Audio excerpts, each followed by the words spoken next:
deal with. Can you give an example of what you mean when you say what we haven't healed from?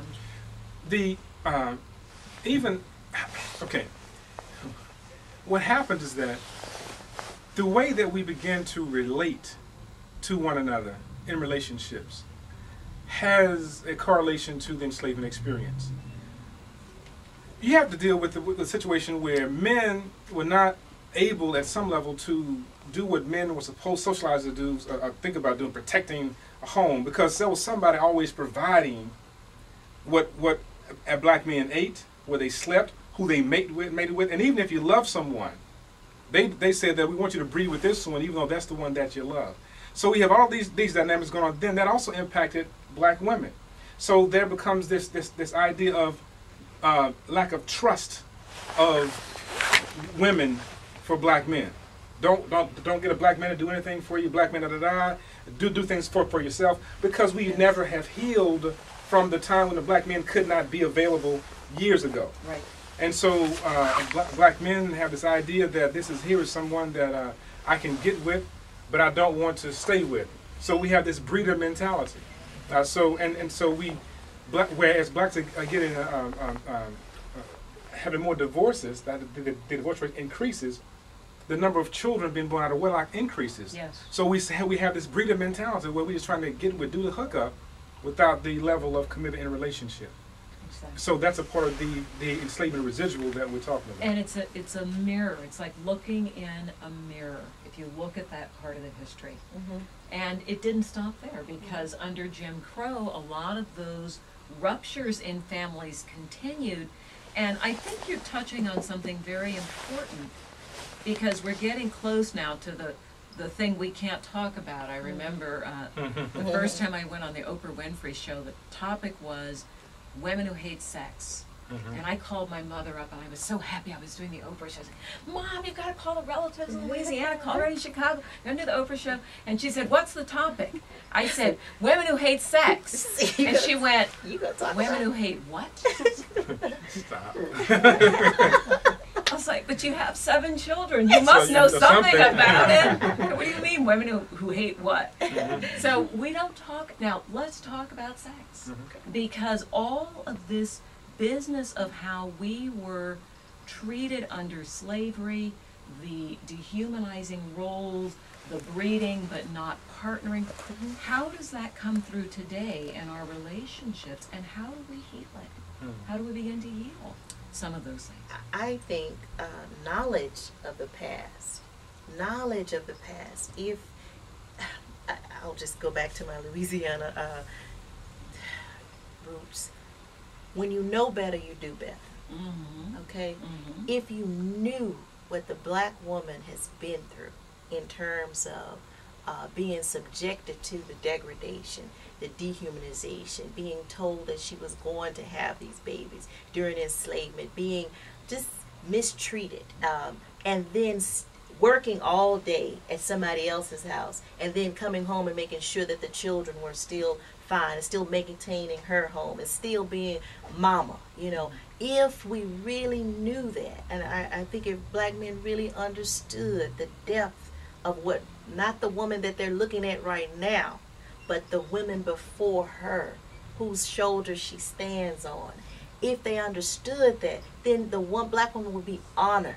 It would be an honor to have this one woman to say, you mean to tell me in rap music calling women, no, you know what, that you know would what? not, Okay. and that would not happen. All and right. then if women understood the power that they have with their sexuality, then they would not be subjecting themselves to the credit card being run through the behind on the video. They would not be subjected to the dancing and being half clothed, and then he has on too many clothes, if you ask me. I mean, it just seems like it's a weather difference there. It's like he has on all his clothes and she's stark naked, right? Yes. And if she understood who she was and understood her power, then she would know that I don't have to do that, and you're not going to respect me. You don't respect me. Right. And when you do make a decision to marry someone, it won't be me. Yeah. And so there has to be that sense of awareness and I think you get that by knowledge. You have to know. If the black man knew what the black woman has been through, and then I'll take it to the other side.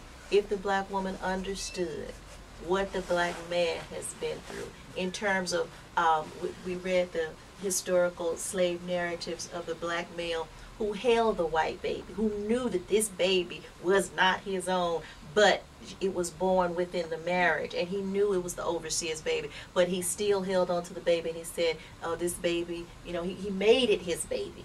And that was hard. And to know that if he's sent away for any period of time, that his wife is going to be raped, and she can't tell him that she's raped, and he knows that she's been raped, and he can't be the man to go protect. I mean, it's just enormous things that happen to us during enslavement and happening now, right, in terms of the castration that's happening now with black men and black women. So we really have to look deeply at each other and understand that it's really, I don't know, I guess I would say to my husband, even in discussion, you don't want me to respond right now, because yes, we all have emotions and we all have feelings, but there has to be a sense of wherewithal, a sense of self to say that I don't have to say everything that's on the tip of my tongue. And then he has to know when it's time to walk away because of whatever I'm going through personally. I mean, it has to be, and I think currently we have to have what I like to call an out-of-body experience. To know that this person that's talking to me right now is not representative of the person that I love and the person that loves me. So if I respond in kind now, that's how the situation gets elevated. Okay? Exactly. So that takes a lot So of... you guys have learned how to put your foot on the brake, and that's important. It's crucial.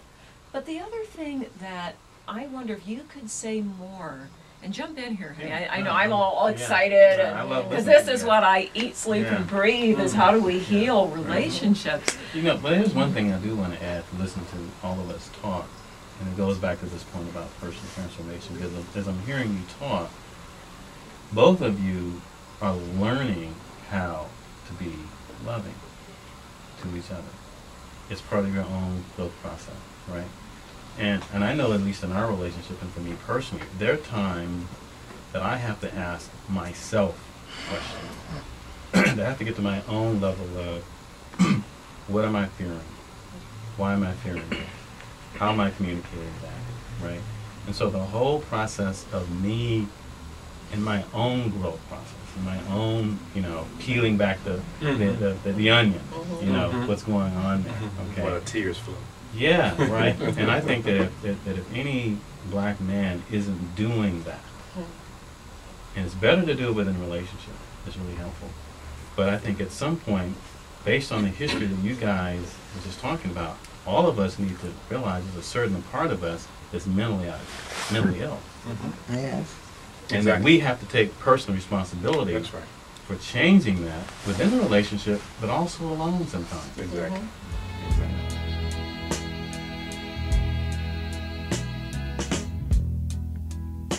I can think of younger days